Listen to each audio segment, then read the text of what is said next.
हजरत उमर जब मिंबर पे खड़े हुए और नई कमीज पहनकर खुतबा देने लगे तो एक नौजवान उठा और कहने लगा, उमर खुतबा देना बंद कर, तकरीर करना बंद कर, खुतबा नहीं देने दूंगा।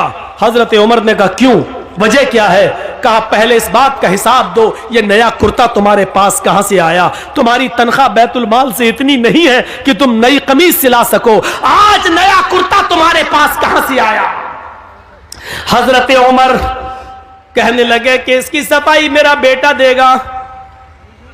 हजरत उमर फारूक का बेटा उठता है, सफाई पेश करता है कि बैतुल माल में जो चादरें आई थी वो सारे मुसलमानों में तकसीम होना थी, एक एक चादर सबको मिली, मेरे बाप को भी एक चादर मिली, मेरे बाप ने उसी चादर की कमीज बनवा ली है। नौजवान खड़ा होता और कहता, अमीरुल मोमिनीन, एक एक चादर सबको मिली थी, मुझे भी मिली थी। मैं दर्जी के पास गया था, टेलर के पास गया था, मैंने अपना माप दिया, उस चादर में मेरी कमीज नहीं बनी। तुम तो हमसे ज्यादा लंबे हो, हमसे ज्यादा चौड़े हो, हमसे ज्यादा लंबे चौड़े हो और मोटे तंदुरुस्त भी हो, फिर तुम्हारी एक चादर में कमीज कैसे बन गई? उनके बेटे ने खड़े होकर जवाब दिया, नौजवान, एक चादर मुझे भी मिली थी, सबको एक एक चादर मिली थी, मेरे बाप को भी मिली, मुझे भी मिली, सबको एक एक मिली तो उसमें मुझे भी मिली। मेरे बाप की अपनी चादर में जब कमीज नहीं बनी तो मैंने अपनी चादर भी अपने बाप को दे दी।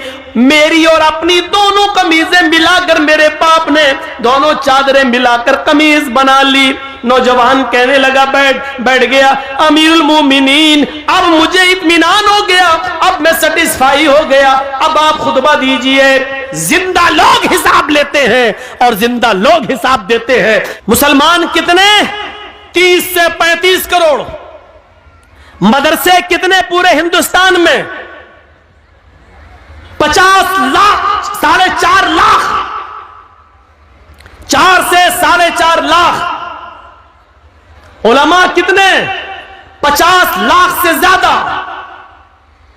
इतने मदरसे, इतने उलमा, इतनी बड़ी तादाद मुसलमानों की, मस्जिदें भी मेरे भाइयों मदरसों से कम नहीं, 5 से 6 लाख मस्जिदें पूरे हिंदुस्तान के अंदर। लेकिन नमाजियों की तादाद पर आप गौर करेंगे तो सिर्फ 2%। मस्जिदों में नमाज पढ़ने वालों की संख्या 2%, 100 में सिर्फ 2 आदमी, 2 मुसलमान। गौर कर रहे हैं? 30 से 35 करोड़ मुसलमान, 4 से 4.5 लाख मदरसे, 5 से 6 लाख मस्जिदें, 50 से 60 लाख उलमा। इतनी बड़ी तादाद के होने के बावजूद मस्जिदों में नमाज पढ़ने वालों का परसेंट 2%, जुमे में 5%, ईद और बकरीद, रमजान में 10%, थोड़ा सा बढ़ जाते हैं। ईद और बकरीद में यह तादाद बढ़ के 15 और 20%।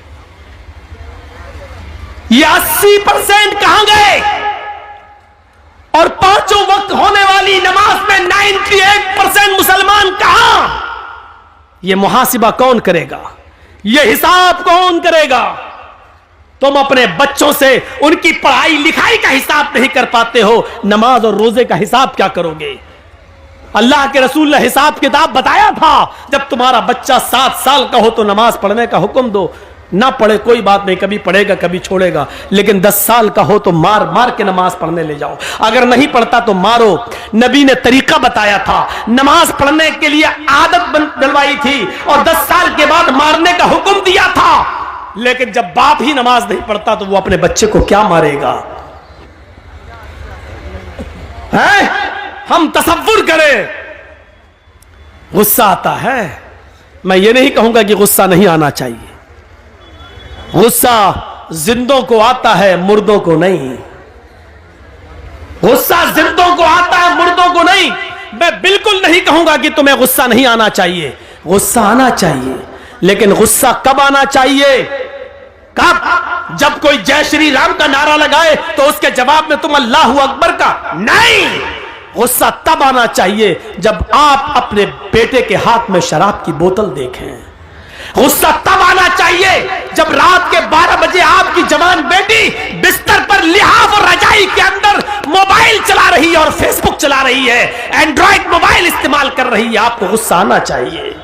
आपको गुस्सा आना चाहिए कि आपकी बीवी पूरे दिन बाजार में शॉपिंग करती रही और शाम को घर आई। आपको गुस्सा आना चाहिए कि बेपर्दगी के साथ वो घर से निकली तो किसकी इजाजत लेके गई। आपको गुस्सा आना चाहिए कि आपकी बेटी स्कूल जाती है तो किसके साथ जाती है और किसके साथ आती है। उसके आने और ले जाने के लिए कौन, आपने किसको मुतय्यन किया है। अकेले अगर जाती है या मोहल्ले की चंद सहेलियों के साथ जाती है तो आपको उन मोहल्ले और गांव की चंद सहेलियों पर एतबार कैसे है, क्योंकि सहेलियां एक दूसरे की सहेली होती है। तुम मेरी मत कहना, मैं तुम्हारी नहीं कहूंगी। तुम अपने बॉयफ्रेंड के साथ जाओ, हम अपने बॉयफ्रेंड के साथ जाते हैं और घर जब पहुंचेंगे तो हम लोग एक साथ हो लेंगे, तुम हमें फला जगह पे मिल जाना। आपने अपनी बेटी को गांव की चंद लड़कियों के साथ स्कूल जाने की इजाजत कैसे दे दी, और दे दी तो आपने उसका पीछा करके कभी देखा, कभी आपने पूछा कि स्कूल से ये लड़की कितने बजे गई, हमारे घर पे कब पहुंचती है। यह हिसाब किताब कौन करेगा। मुसलमानों, तुम हिसाब किताब करने वाली कौम हो। तुम बच्चों के लिए अगर बाप हो तो अपने बच्चों का हिसाब लो, शौहर हो तो अपनी बीवी का हिसाब लो, अगर भाई हो तो अपनी बहन का मुहासिबा करो। मुहासिबा जिंदे करते हैं, मुर्दों से हिसाब नहीं लिया जाता है। हिसाब जिंदों से तलब किया जाता है, मुर्दों से नहीं। तुम जिंदा कौम हो, हम तुमसे हिसाब ले सकते हैं। ये मदरसे में कितना चंदा हुआ है आपने दिया है, आप हिसाब लो मदरसा कमेटी से। मदरसे कमेटी के लोगों को बुरा नहीं मानना चाहिए, क्योंकि एक एक रुपया आपकी अमानत है, आपके बच्चों पर ही खर्च होगा। इसलिए हिसाब जिंदे लेते हैं, हिसाब जिंदे देते हैं। गुस्सा जिंदों को आता है, मुर्दों को नहीं।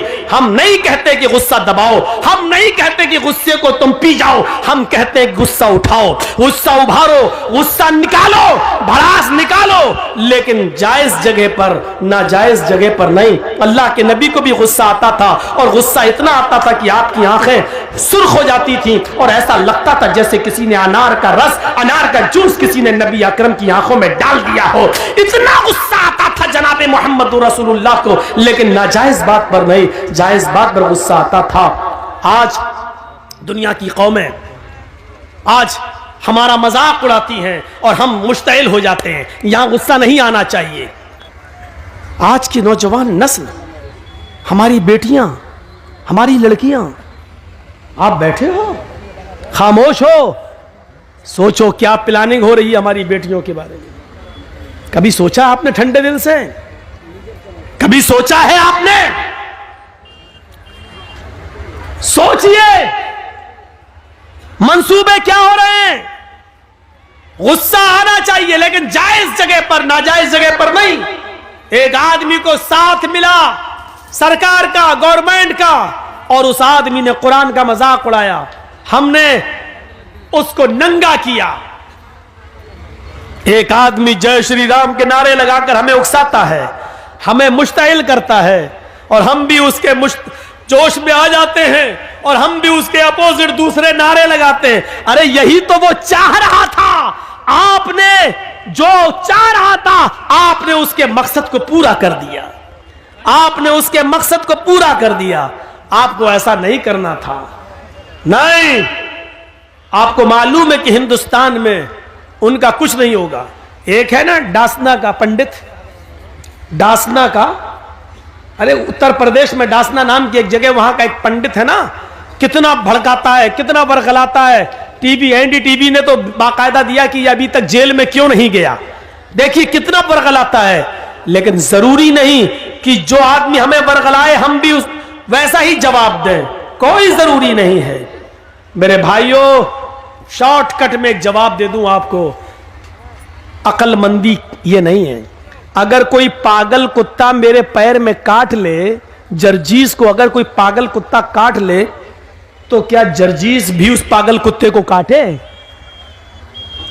बताइए तो, क्या ये अक्लमंदी होगी?